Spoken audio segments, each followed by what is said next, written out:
March 25, 1983, Pasadena Civic Auditorium.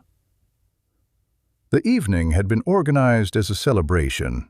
Motown Records was turning 25 years old, and the label had assembled a reunion of artists whose names together constituted a significant portion of the history of American popular music. The Temptations, the Four Tops, Diana Ross, Smokey Robinson, Stevie Wonder, Marvin Gaye.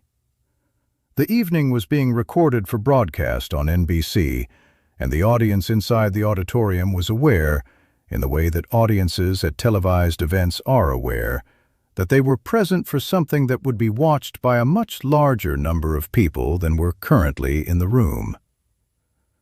Michael Jackson performed Billie Jean in the middle of the evening's lineup. When he reached the portion of the song where his feet began to move backward while his body appeared to move forward, the movement that would be called the Moonwalk, something happened in the auditorium that the people who were present would spend years describing, and that the television broadcast would make available to the rest of the country. The room changed. The audience understood, in the way that audiences understand things that are happening in real time before they have the language to describe them, that they were watching something they would not forget. Marvin Gaye was in the wings when this happened. What he was thinking, what the experience of watching that moment from where he was standing meant to the specific man he was in March 1983, has almost never been told in the way it deserves to be told. The story of that night is almost always the story of Michael Jackson. But there was another story in the same building, on the same evening, visible from the wings. To understand it, you have to understand where Marvin Gaye was standing, not just physically, but in every way that matters, when Michael Jackson began to slide backward across a stage at the Pasadena Civic Auditorium. Michael Jackson was 24 years old in March 1983. He had grown up inside the Motown machinery, had arrived at the label as a child with the Jackson 5, had been shaped and managed and produced by the system that Berry Gordy had built, had left Motown in 1975 when the Jackson 5 moved to Epic Records, and had, in the years since, become something that Motown had not entirely produced and could not entirely account for. By 1983, with Thriller dominating every chart in the American music industry, Michael Jackson was not simply a successful artist in the tradition of Motown success. He was something different, a cultural phenomenon at a scale that did not have clear precedents in the history of popular music. Marvin Gaye, watching from the wings, understood this. He had been in the industry since 1961. He had watched the Motown system produce extraordinary artists, and had watched the limits of what it could contain. He understood what it looked like when a performance changed the room. He had given performances that changed rooms. What he saw from the wings of the Pasadena Civic Auditorium on March 25, 1983, was different from anything he had seen before, not because he lacked the experience to recognize what was happening, but precisely because he had enough experience to understand its full dimensions. The Moonwalk produced a response in the auditorium that Marvin, from the wings, experienced in a way that was different from how the audience in the seats experienced it. The audience was inside the response, surrounded by it, part of it, unable to separate themselves from the collective reaction they were having. Marvin was at the edge, watching the response form, seeing the shape of what was happening with the perspective of someone who was not inside it. Later accounts suggest that he was not still in the wings for long. He moved. He watched from where he could see clearly. And what he saw, in the words of people who were near him that night and who spoke about it afterward, was something that he recognized without difficulty. Because recognition, for a person who has done the thing being done, is faster and deeper than it is for a person who has only watched it. Marvin Gaye had returned from Europe in late 1982, after more than a year in Ostend, Belgium. The period that had produced Sexual Healing and the Midnight Love album, and the comeback that no one in American music had entirely anticipated. The comeback was real. Sexual Healing had reached #1 on the R&B chart, had won 2 Grammy Awards, had proved that the voice and the instinct and the ability to create something that people needed to hear were all still present after the years away. He had performed at the Grammy ceremony in February 1983. He had begun a tour. By March 1983, when the Motown 25 special was filmed, he was in the early stages of what looked, from the outside, like a return to the center of American music.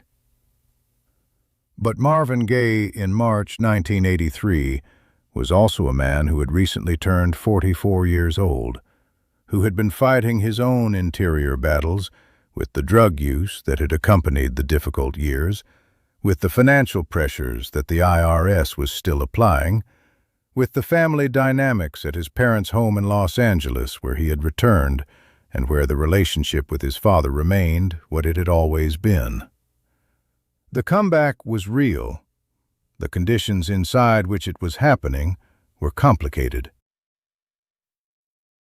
The Motown 25 special was not simply a celebration for Marvin Gaye. It was a complicated evening, a reunion with a label he had left, a return to a commercial world that had moved significantly in the years he had been away from it, an appearance alongside people who had been his contemporaries and his competitors and his collaborators across 2 decades of music-making.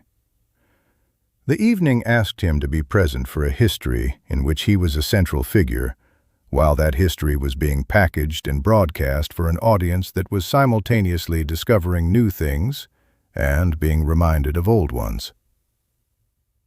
He performed Sexual Healing that night. He performed it well. The audience responded the way audiences respond to a voice that can still do what a voice could do at its peak. And then he moved to the wings, and the evening continued, and Michael Jackson took the stage. The Motown 25 special aired on NBC on May 16, 1983. It was watched by 47 million people. The portion of the broadcast that was replayed, discussed, written about, and remembered in the weeks and months that followed was the segment in which Michael Jackson performed the Moonwalk. Marvin Gaye's performance of Sexual Healing that same evening was not the segment that 47 million people remembered first. In the history of how that night has been told, Marvin's presence, his performance, his place at the wings, his experience of watching the moment that would come to define the broadcast, has occupied a secondary position. This is not unusual. The history of Motown 25 is the history of the Moonwalk, which is to say, the history of the thing that happened first in the narrative all those viewers were absorbing. Marvin Gaye understood how narratives work. He understood how moments accumulate, and how the largest moment in a room becomes the story of the room. He was not, by the accounts of the people who knew him and who were present that evening, diminished by what he witnessed. He was something more complicated than diminished. He was a man watching a generation change. Not abstractly, not philosophically, but in the specific, immediate way of standing in the wings of a television broadcast and watching an audience respond to someone 20 years younger with the full force of a recognition that he knew, from personal experience, could not be manufactured. He had received that recognition himself. He had stood at the center of it in the years when his music and the country's needs had aligned with the particular precision that produces that kind of response. He knew what it felt like. He knew what it meant, and he was old enough, in March 1983, to know that watching it happen to someone else was not the same as it having been taken from him. Marvin Gaye died on April 1st, 1984, the day before his 45th birthday. He did not live to see how the years following Motown 25 unfolded, what Michael Jackson's career became, what his own legacy meant to the people who carried it forward. But he was there, on March 25, 1983, in the wings of the Pasadena Civic Auditorium, watching one generation of American music hand something to the next.